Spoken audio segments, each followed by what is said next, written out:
आपसे कहना चाह रहा हूं कि आज हम लगभग 5 लाख लोगों को रोजगार दे रहे हैं। आने वाले 5 सालों में 5 लाख से ज्यादा लोगों को डायरेक्ट रोजगार देने का हमारा पुरुषार्थ है, दृष्टि है, और उसके ऊपर क्रियान्वयन कर रहे हैं हम। क्योंकि योग आयुर्वेद और स्वदेशी के साथ साथ भारतीय शिक्षा और भारतीय चिकित्सा व्यवस्था की पुनः प्रतिष्ठा में 2 बड़े काम और हो रहे हैं। भारतीय शिक्षा बोर्ड से हम करीब 1 लाख स्कूलों को एफिलिएट आगे करने वाले हैं, और उसमें शिक्षा के क्षेत्र में लाखों रोजगार सृजित होंगे।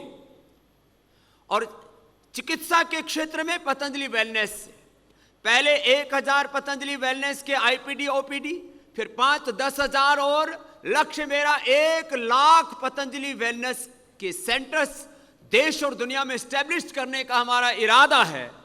और पूरी दुनिया से एलोपैथी को रिप्लेस करने का मेरा संकल्प है। मैं जितना भी कर सका करूंगा, क्योंकि इमरजेंसी ट्रीटमेंट और बहुत जरूरी सर्जरी को छोड़ करके 98% एलोपैथी की जरूरत नहीं है, और उसमें बीमारियों का कंट्रोल तो हो सकता है, क्योर नहीं हो सकता। डिजीज और डिजीज के कॉम्प्लिकेशंस, ड्रग्स और ड्रग्स के एडवर्स इफेक्ट से आज पूरी दुनिया जूझ रही है। और हमने बीपी का, शुगर का, थायराइड, अस्थमा, आर्थराइटिस आदि तमाम लाइफस्टाइल डिजीज, जिनको बाद में पुराने हो पर क्रोनिक डिजीज और पुराने हो जाएं तो इनकेरेबल डिजीज का तमगा लगा दिया जाता है और कह दिया जाता है इनकम्युनिकेबल, नॉन कम्युनिकेबल डिजीज का कोई उपचार नहीं, उसका भी हमने उपचार करके दिखाया। फिर उस पर भी हमारे ऊपर प्रश्न चिन्ह लगते हैं कि पूरा मेडिकल सिस्टम जिसको नहीं कर सका, एक स्वामी रामदेव ने क्यों कर दिया। अरे मेरी तो कोई औकात नहीं, लेकिन मेरे ऋषियों से मैंने जो ज्ञान पाया है, चारों वेदों का, उपनिषदों का, दर्शनों का, रामायण महाभारत का, 18 पुराणों का, उस वैदिक ज्ञान और आधुनिक अनुसंधान के बल पर हमने वो करके दिखा दिया जो पूरा मॉडर्न मेडिकल सिस्टम नहीं कर पाया।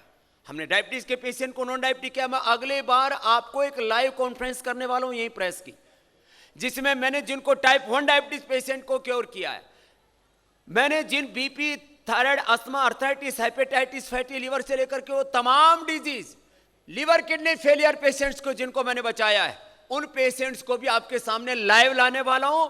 और सुप्रीम कोर्ट में हम एक केस फाइल करेंगे, ऑलरेडी कर चुके हैं, उसको थोड़ा और आगे लंबा लेकर के चलेंगे कि एक इंटीग्रेटिव पैथी की बात होनी चाहिए। केवल एलोपैथी में पूरी विश्व के आयुर्विज्ञान को समेट दिया जाए, यह तो अन्यायपूर्ण है। खैर, तो हम 5 लाख से ज्यादा लोगों को रोजगार देंगे, हेल्थ और एजुकेशन सिस्टम को एक नया आयाम देकर के।